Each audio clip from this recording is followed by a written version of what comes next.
2차 세계대전 당시에 독일에 의해서 가장 피해를 본 국가가 바로 폴란드입니다. 폴란드에 사는 유대인들 300만을 포함해서 우리 폴란드인들까지 합쳐서 모두 600만의 사람들이 2차 세계대전을 통해서 사망하게 되었습니다.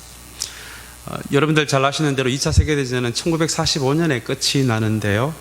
10년 후에 1955년에 독일의 월터 윙크라는 목사님이 독일의 개신교 교인들 대표를 데리고 이제 폴란드의 한 기독교 단체를 방문하게 됩니다.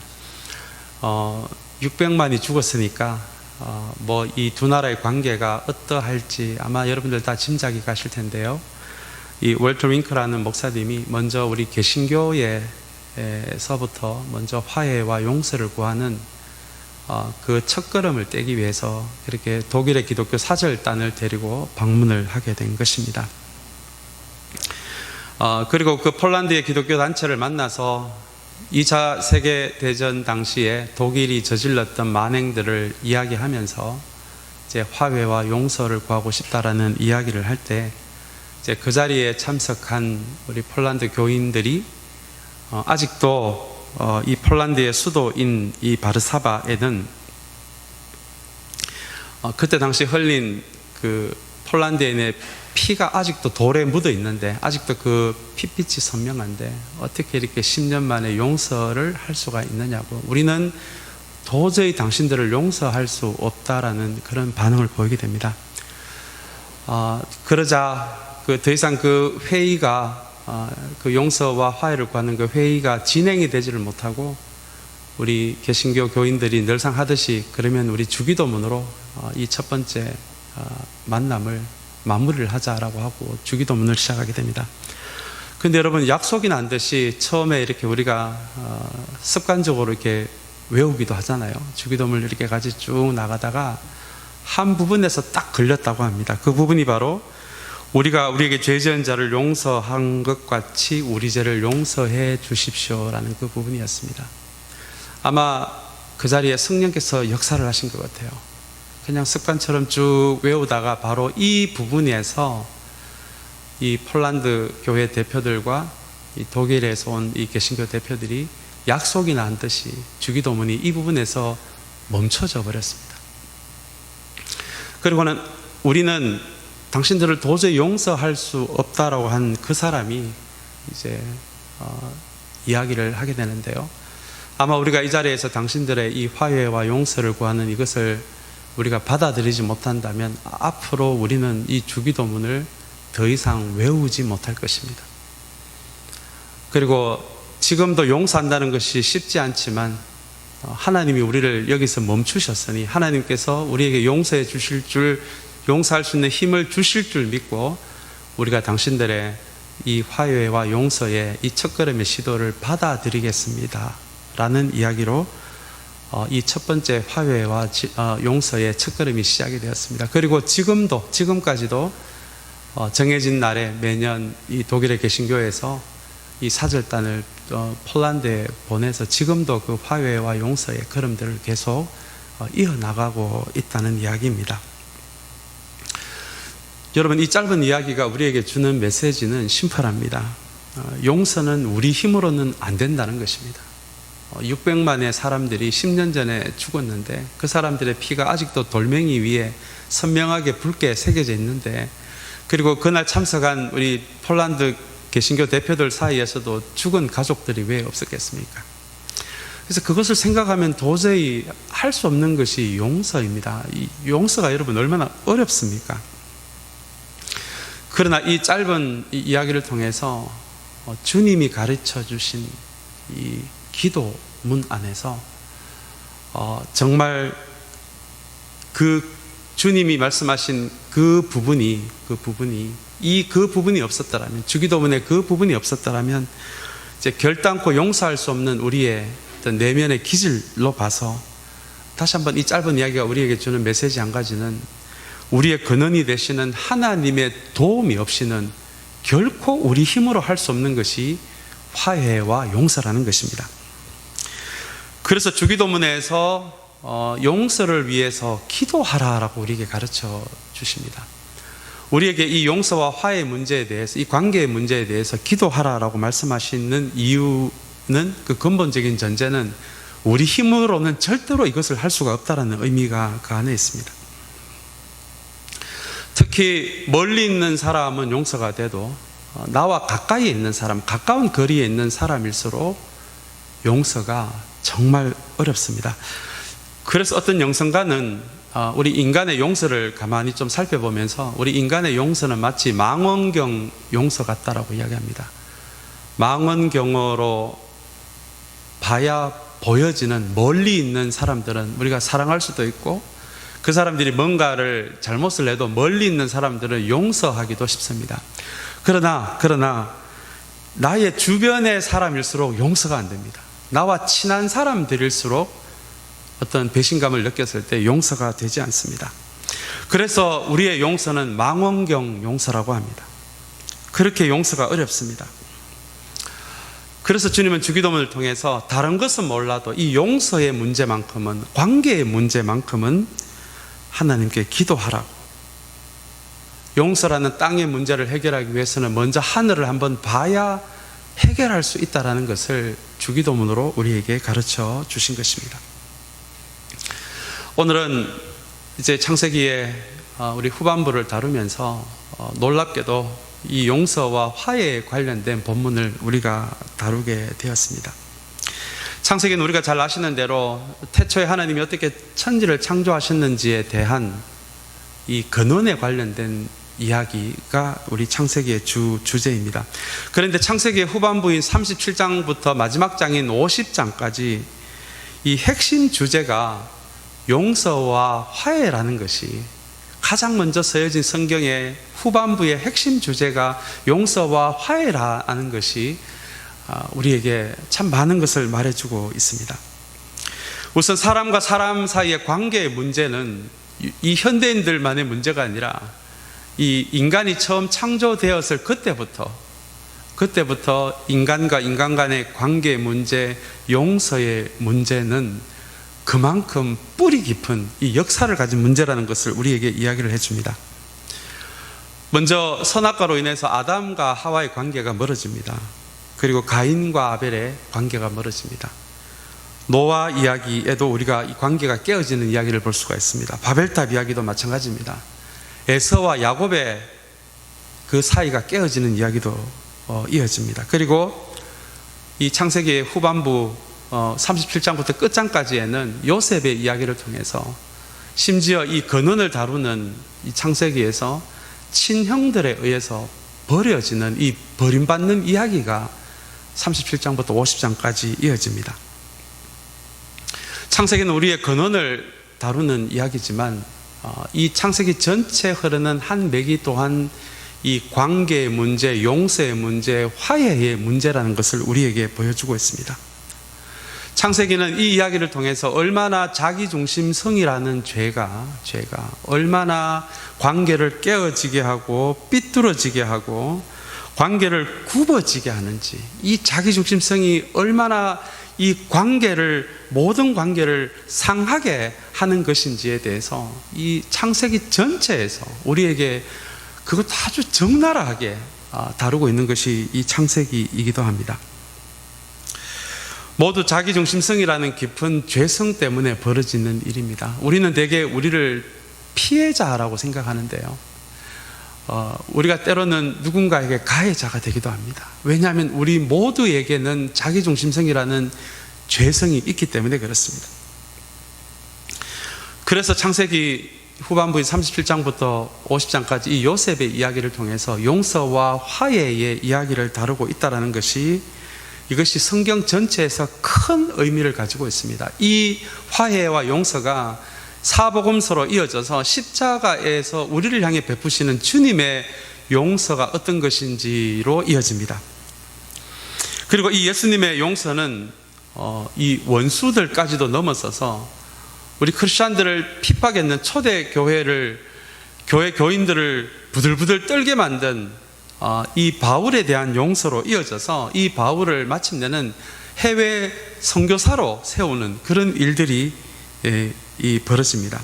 그리고 바울에 의해 쓰여진 이 서신서들의 이 13권의 서신서들의 핵심 주제도 이 용서와 화해입니다. 심지어 바울은 예수님의 복음을 화해의 복음이라고 그렇게 정의를 내립니다. 이 서신서를 통해서 하나님과의 이 복음의 역할이 하나님과 우리 사이를 화해하게 하고 사람과 사람 사이를 근본적으로 화해하게 하는 그 근본적인 힘이 예수님이 우리를 위해 하신 일을 의미하는 그 복음의 힘이라는 의미에서 바울은 심지어 이 복음을 화해의 복음, 화해와 용서의 복음이라고 그렇게 이름을 짓습니다. 사랑하는 여러분, 우리가 불가능해 보여도, 아주 많은 시간이 걸리는 것처럼 보여도 우리가 진실한 용서와 화해를 포기해서는 안 되는 이유가 바로 여기에 있습니다. 이것이 복음의 핵심이기 때문입니다. 우리의 삶을 돌아봤을 때 우리의 삶에 정말 진실한 화해와 용서를 위한 첫걸음을 내디딘 적이 없다라면 어쩌면 나는 아직도 복음이 무엇인지 모르는 사람일 가능성이 굉장히 높습니다. 왜냐하면 복음은 단순히 우리를 천국으로 보내는 티켓 같은 것이 아니라 이 복음의 핵심이 화해와 용서이기 때문에 그렇습니다. 그렇다면 여러분, 왜 우리 크리스천들에게, 우리 모든 믿음의 식구들에게 왜 이렇게 진정한 용서와 화해가 필요할까요? 이렇게 쉽지 않은 화해와 용서가 왜 필요할까요? 그냥 좀 불편하면 안 보고 살면 여러분 편하지 않습니까? 그냥 무시하고 살면 되지 않습니까? 더 이상 서로에게 피해를 끼치지 않고 서로 못 본 척, 안 본 척하고 살면 되지 않겠습니까? 그러나 여러분, 성경 전체가 우리에게 주는 메시지는 진실한 화해와 용서의 첫걸음을 시작하지 않는 이상 이미 깨어진 관계로 인해서 우리 안에는 그 용서와 화해 프로세스가 시작이 되지 않는 이상 그 경험은 우리에게 썬뿌리 같은 감정을 만든다라고 이야기합니다. 그 감정이 바로 상처받은 감정입니다. 분노입니다. 수치심입니다. 피해의식입니다. 열등감입니다. 부끄러움입니다. 그렇게 화해와 용서의 걸음을 시작하지 않는 모든 일들은 마침내는 우리에게 이런 감정을 남기게 되어 있다는 것입니다. 여러분, 십자가의 핵심 메시지가 뭡니까? 이 십자가의 핵심 메시지는 주님께서 십자가 사역을 통해서, 십자가의 죽음을 통해서 우리를 있는 모습 그대로 우리를 받아주셨다는 거예요. 있는 모습 그대로 용납하셨다는 거예요. 여러분, 십자가의 핵심 메시지는 우리를 그렇게 먼저 주님께서 십자가 사역을 통해서 있는 모습 그대로 받아주셨다는 그것이 십자가의 핵심 메시지입니다. 그리고 주님의 십자가와 부활을 통해서 우리는 이런 상처받은 감정 속에서 살아야 하는 옛 사람들이 아니라 십자가에서 주님이 부활하실 때 우리도 같이 부활함으로 이제는 우리가 주님 안에서 New Creation, 새 사람이 되었다라고 그렇게 선포하는 것이 십자가의 핵심 메시지거든요. 그래서 우리는 우리 안에 자기중심성이라는 흔적이 있음에도 불구하고 상처받은 감정, 분노, 수치심, 피해의식, 열등감, 부끄러움 같은 감정으로 다시 빠져들어가서 사는 옛사람이 아니라 주님과 함께 죽고 주님과 함께 살아남으로 이제는 주님이 우리에게 보여주신 진실한 사랑, 은혜, 정의, 평화, 나눔, 희생이라는 가치를 쫓아 사는 새 사람이 되었다. 이것이 십자가가 우리에게 선포하는 핵심 메시지입니다. 그리고 이것을 믿음으로 받아들이는 것이, 여러분, 이것이 바로 구원입니다.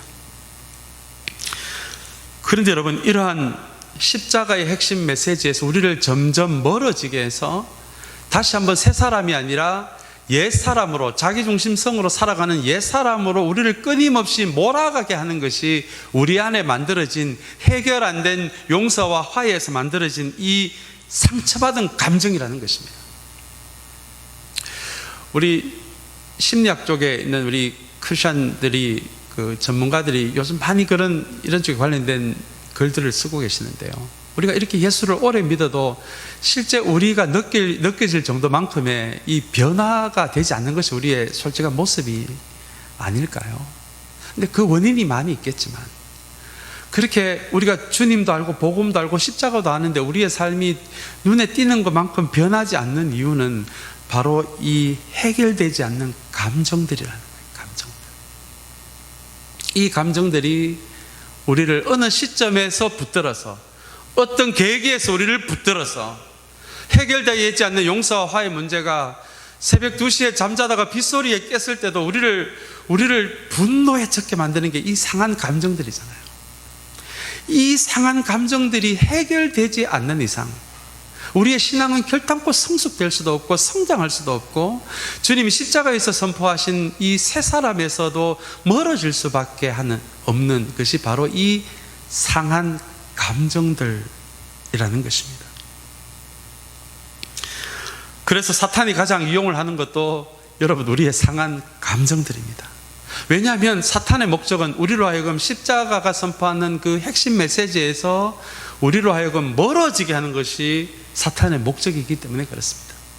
십자가에서 선포한 그 수많은 영적인 유익에서, 우리가 누릴 수 있는 영적인 유익에서 우리를 멀어지게 하는 것이 사탄의 목적이기 때문에, 사탄이 창 들고 화살표 같은 꼬리를 가지고 사람을 그냥 마구잡이로 해하게 하는 것이 아니라, 이 우리 안에 해결되지 않는 이 상한 감정을 용서와 화해로 가지 않은 상황에서 만들어진 이 상한 감정을 끊임없이 자극을 해서 십자가의 복음으로부터 우리를 멀어지게 하는 것이, 이것이 마귀가 하는, 사탄이 하는 그 일이라는 것을, 그렇게 우리를 속이는 것이 사탄의 일이라는 것을 성경은 우리에게 이야기를 하고 있습니다. 그래서 오늘 본문은 우리 창세기의 마지막에 해당되는 이 요셉의 이 이야기는 그래서 참 아름다운 이야기인 것 같습니다. 왜냐하면 이 요셉은 모든 상한 이 선뿌리 같은 상한 감정을 마침내는 뚫고 나와서 도저히 용서할 수 없을 것 같았던 자신을 구덩이에 던져버리고 노예로 팔아버린 형들과 마침내 진실한 화해와 용서로 나아가는, 어쩌면은 예수님의 모습과 가장 많이 닮은 그런 구약의 한 인물로서 그 사람의 이야기가 그려지고 있는 것이 오늘 본문입니다. 오늘 우리 장로님께서도 우리 기도해 주신 것처럼 어쩌면 이 시대가 이 코로나 바이러스라는 팬데믹도 산불 같은 이런 문제들을 통해서 점점 더 우울해지고 있는, 점점 더 어두워지고 있는 이 시대를 우리가 살아가고 있습니다. 그래서 이 시대는 어쩌면 용서와 화해라는 복음의 메시지보다도 복수라는 단어가 더 우리의 마음을 때로는 시원하게 하는 것 같습니다. 한국도 마찬가지입니다. 미국도 마찬가지입니다. 이 좌우가 갈라져 있어요. 도대체 이 진보와 보수, 이 보수와 진보라는 것이, 우파 좌파, 이게 도대체 이런 이데올로기가 이게 도대체 뭐길래 사람을 이렇게 갈라지게 하고 있습니까? 그래서 많은 크리스천들도 한 이데올로기에서 반대쪽 사람들에 대한 분노와 원한과 선뿌리를 마구잡이로 내뱉고 있는 시대가 바로 이 시대입니다. 언제부턴가 이 용서와 화해는 인기 없는 말이 됐습니다.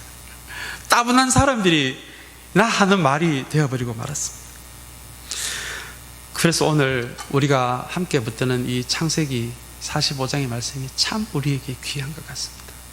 이 복음의 메시지가, 핵심이 다시 한번 진실한 화해와 용서라는 이 오늘 본문을 대하면서 이 구덩이 같은 이 코로나 바이러스 팬데믹에 빠져서 6개월째 헤매고 있는 우리들이 우리 안에 썬뿌리의 감정을 만들어가는 것이 아니라 다시 한번 우리 성경이 이야기하고 있는 이런 구덩이 같은 속에서도 화해와 용서의 메시지를 잊지 않는 그런 은혜가 있는 오늘 이 말씀의 시간이 되기를 주님의 이름으로 축복합니다.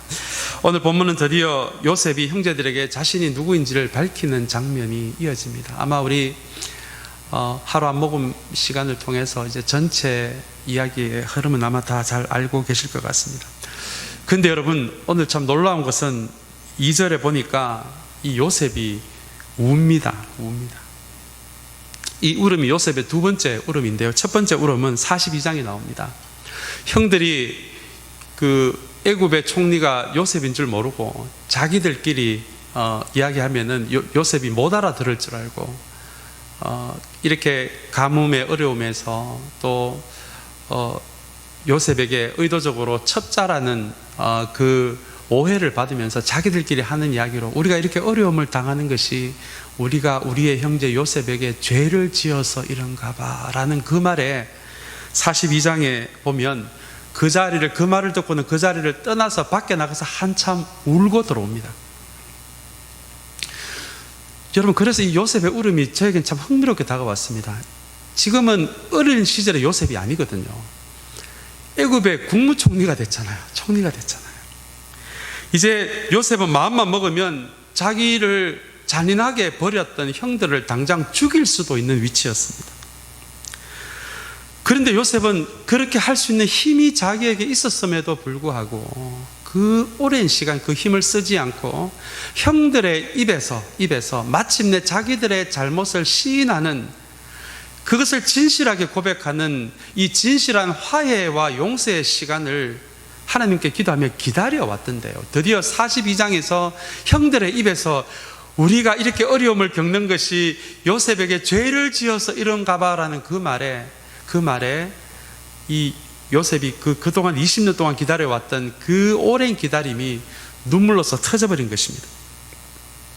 그리고 오늘 이 두 번째 이 울음이 오늘 본문 2절에서 터지게 되는데요. 이 44장의 이야기에 보시면 이제 또 요셉이 형들을 의도적으로 그 신실함을 한 번 더 시험하기 위해 베냐민의 그 주머니에 은술잔을 넣잖아요. 그리고는 이제 요셉이 베냐민을 이걸 훔친 걸로 몰아가서는 베냐민을 종으로 남기고 나머지는 다 가나안으로 돌아가라고 이야기할 때 자신을 애굽의 상인에게 팔았던 형 유다가 고향에는 베냐민을 기다리고 있는 우리의 늙은 아버지가 계시니 이 베냐민을 보내주고 자기가 대신 종으로 남겠다라는 그 이야기가 45장 직전에 나오는 이야기입니다. 그리고 바로 그 이야기에서 요셉이 드디어 두 번째 눈물이 터지면서 형들에게 자기가 누구인지를 밝히는 것이 오늘 우리가 읽은 본문 앞부분에 관련된 내용입니다. 여러분, 저는 요셉의 이 눈물의 의미를 조금은 알 것 같아서 너무 좋았습니다.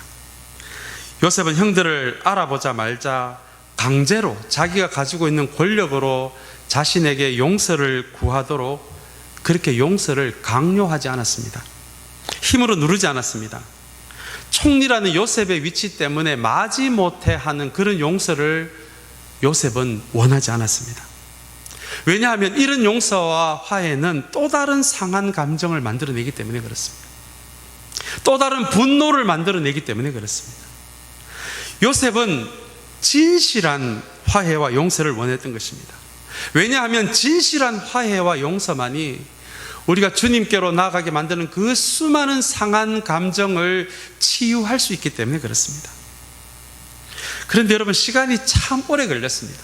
이게 무려 구덩이에 버려진 지 20년이 지나고 나서 드디어 오늘과 같은 진실한 화해와 용서의 시간들이 시작이 된 것이거든요. 사랑하는 여러분, 누가 화해와 용서를 쉽다고 이야기합니까? 제 경험에도 정말 어려운 것 중에 하나가 화해와 용서입니다. 아마 평생 걸릴지도 모를 것 같습니다. 그러나 오늘 진실된 화해와 용서에 대해서 요셉이 우리에게 들려주는 지혜 한 가지는, 요셉은 결단코 이 긴 시간 동안 자신의 그 상한 감정에 잡히지 않았다는 것입니다. 단 한 번도 그 상한 감정이, 그 감정이 주는 그 분노라는 감정에 따라 단 한 번도 그렇게 움직이지 않았다는 것입니다. 그리고 오래 걸릴 수도 있는 이 진실한 화해와 용서를 결코 포기하지도 않았다는 것입니다.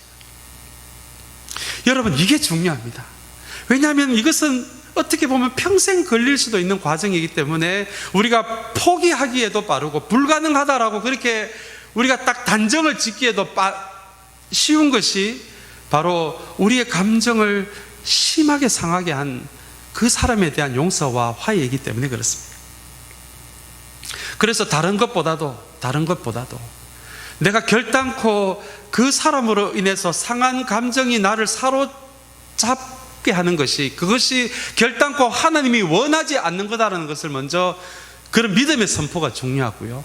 그리고 아무리 이것이 불가능해 보여도 결단코 나의 평생의 삶에서 이것을 포기하지 않는 것, 이 두 가지만으로도 먼저 시작하는 것이 여러분 진실한 용서와 화해를 위한 이 첫 번째 과정이라는 것을, 첫 번째 스텝이라는 것을 우리에게 말해주고 있습니다.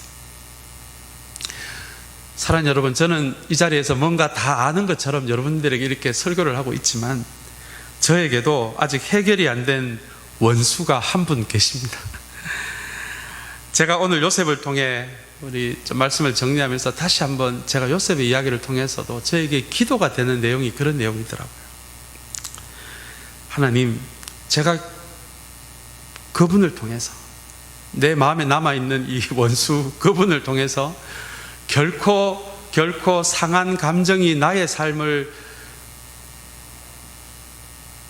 휩싸지 않도록, 그렇게 내 삶을 그렇게 상한 감정이 몰아가지 않도록, 그것이 결코 하나님이 원하시지 않는 삶이라는 것을 하나님 다시 한번 믿음으로 고백하기를 원합니다. 이런 기도가 나왔고요. 다음 두 번째는, 아무리 내 안에 원수로 기억된 그분이라고 할지라도 내 평생에서 진실한 용서와 화해를 포기하지 않게 해달라고, 하나님이 다스려 달라고, 그런 기도가 저도 모르게 나오게 되더라고요.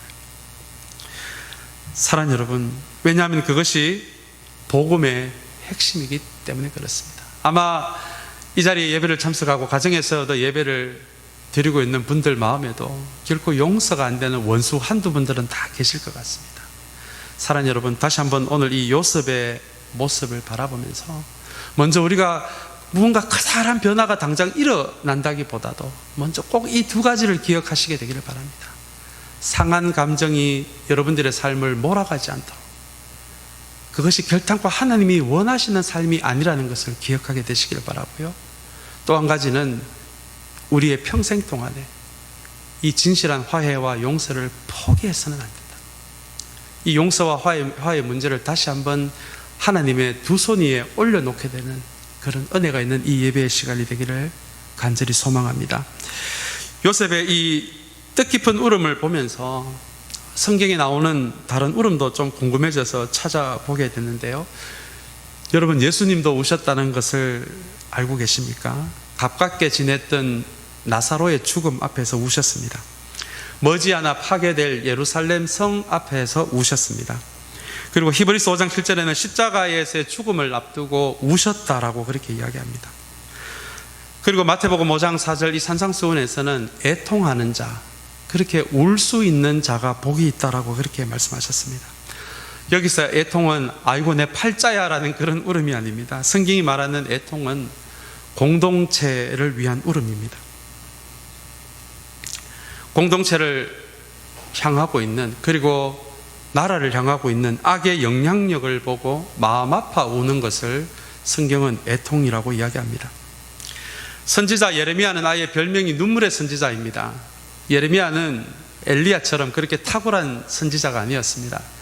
그러나 엘리야가 갖추고 있지 못한 그 한 가지를 예레미야가 갖추고 있었는데요, 그것이 바로 이 점점 더 악의 영향력 안에 들어가고 있는 자신의 민족을 향해서 생각만 해도 이 마음 안에서 끙끙거리는 신음이 있었고요, 그 신음 때문에 하나님 앞에 날마다 울었던 사람이, 그렇게 눈물을 흘렸던 사람이 예레미야였습니다. 베드로는 닭울음 소리를 듣고는 웁니다. 주님 앞에 큰 소리를 쳤는데 실제 닭울음 소리로 인해서 자신의 실제 모습을 발견하고는 그 실제 모습을 부둥켜 안고 웁니다. 바울은 사도행전 20장 22절에 보니까 에베소 교회를 겸손과 눈물로 섬겼다라고 이야기합니다. 지식으로 책으로 섬긴 것이 아니고 겸손과 눈물로 섬겼다라고 이야기하고요. 사도행전 20장 37절에서는 에베소 교회 장로님들과 헤어지면서 이제는 다시는 못 본다라는 생각에 장로님들과 서로 목을 안고 엉엉 우는 바울의 모습이 나옵니다. 사랑하는 여러분, 성경이 이야기하는 눈물이 이런 의미입니다. 요셉의 눈물이 이런 의미입니다. 최근에 이런 눈물을 여러분 흘려 보신 적이 있으십니까? 아니면 긴 코로나 바이러스 팬데믹 기간 때문에 점점 더 자기 자신만 보이고 있지는 않으십니까? 어쩌면 이런 눈물을 흘리기보다 이념으로 갈라져서 또 피부 색깔로 갈라져 가는 가운데 점점 상한 감정만 우리 안에 쌓이고 있지는 않습니까? 여러분, 진짜 위기는 언제 오는지 아십니까? 진짜 위기는 이웃과 세상을 위해서 크리스찬들이 더 이상 울지 않을 때 옵니다. 여러분, 진짜 사랑하면 울 수밖에 없습니다. 진짜 상대방의 아픔과 그 고통이 공감되면 울게 되어 있습니다. 이것이 성경이 이야기하는 눈물의 의미입니다. 사랑하는 여러분, 우리 토레스 참사랑 공동체도 마찬가지입니다. 우리 교회를 정말 사랑하시면 우리 공동체에 조금이라도 연약한 부분, 부족한 부분, 아픈 부분이 보이면 여러분 울게 되어 있습니다. 오늘 다시 한번 이 요셉의 눈물의 의미를 바라보면서 특별히 이 코로나 바이러스 팬데믹 이 긴 6개월 넘는 이 시간을 보내고 있는데요, 이 어려움 가운데서도 우리의 공동체를 위해서, 또 고통받는 이웃을 위해서, 또 우리 이 미국과 한국 땅을 위해서 사랑하는 여러분, 다시 한번 요셉이 흘린 눈물처럼 그 눈물을 흘릴 수 있는 저와 여러분들이 되시기를 주님의 이름으로 축복합니다. 우리 5절 8절의 말씀도 진실한 화해와 용서에 대해 깊은 통찰력을 주는데요, 참 이 부분은 뭐 특별히 설명이 필요 없는 말일 것 같습니다. 제가 한번 5절에서 8절의 말씀 한번 읽어드리겠습니다. 5절의 말씀입니다. 형님들이 나를 이곳에 팔아 넘기긴 하였습니다만 그것은 하나님이 형님들보다 앞서서 나를 여기에 보내셔서 우리의 목숨을 살려주시려고 그렇게 하신 것입니다. 정말 너무 아름다운 고백인 것 같아요. 참 형들을 죽여도 괜찮을 정도의 분노가 쌓일 수 있는 일을 당한 요셉이 하나님이 나를 먼저 여기에 보내신 거라고, 형들이 나를 팔아서 온 게 아니고 그렇게 고백을 합니다. 6절 7절의 말씀입니다. 이 땅에 흉년이든지 이태가 됩니다. 앞으로도 5대 동안은 밭을 갈지도 못하고 거두지도 못합니다. 하나님이 나를 형님들보다 앞서서 보내신 것은 하나님이 크나큰 구원을 베푸셔서 형님들의 목숨을 지켜주시려는 것이고 또 형님들의 자손을 이 세상에 살아남게 하시려는 것입니다. 아브라함을 믿음의 조상으로 불렀습니다. 그리고 그 후손이 야곱이잖아요. 이 야곱의 후손이 다 굶어 죽으면 믿음의 여정을 할 수 있는 그 세대가 끊어지는 거잖아요. 그래서 이 요셉의 고백은 이 길고 잔인한 흉년을 하나님이 미리 아셔서 하나님이 자기를 애굽의 노예로 팔아가는 그런 형식으로 나를 보냈지만 이게 알고 보니까 결국은 이 믿음의 여정을 걸어가게 이 믿음의 사람들을 지키시려고, 구원하시려고, 이 사람들에 대한 구원의 계획 때문에 형들이 나를 팔게 됐다는 이야기를 합니다.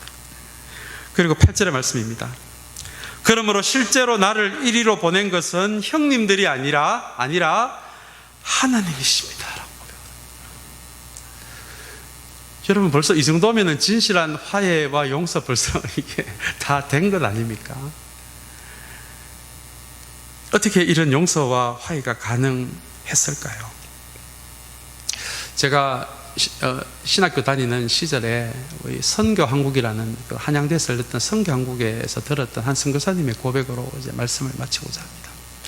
그 선교사님이 그 본인이 어디로 갔는지에 대해서는 그 선교지는 이야기를 안 하더라고요. 그게 비밀이라고 이야기하시면서 그 남미의 아주 구석에 있는 그 부족이었는데 그 부족에 가서 몇 년 동안 있으면서 단 한 명의 청년을 전도하게 되었다라고 이야기를 하시더라고요. 그리고 그 청년과 함께 성경 공부를 하면서 이제 이 두 명이 기도하면서 가지게 된 꿈이 이 부족 안에 조그만 교회를 하나 세우는 건데 그걸 위해 재정을 마련하기 위해서 시내에 있는 닭털 공장에 나와서 닭털을 뽑는 일을 선교사님도 하게 되고 이 청년도 하게 됐습니다. 근데 이 청년이 이 교회에 대한 마음이 너무 커서 밤잠까지도 안 자면서 소위 말해서 이제 야근까지 하면서 이 닭털을 뽑는 일을 하게 됐는데요. 그러다가 너무 졸려서 잠을 못 자니까 꾸벅꾸벅 졸다가 닭털 뽑는 기계에 빨려 들어가서 이 청년이 죽게 됐습니다. 그때 이 선교사님이 처음으로 자기가 하늘을 향해서 하나님을 향해 욕을 한번 했다고 하더라고요. 정말 살아계신 하나님이라면 이럴 수가 있습니까? 이럴 수가 있습니까?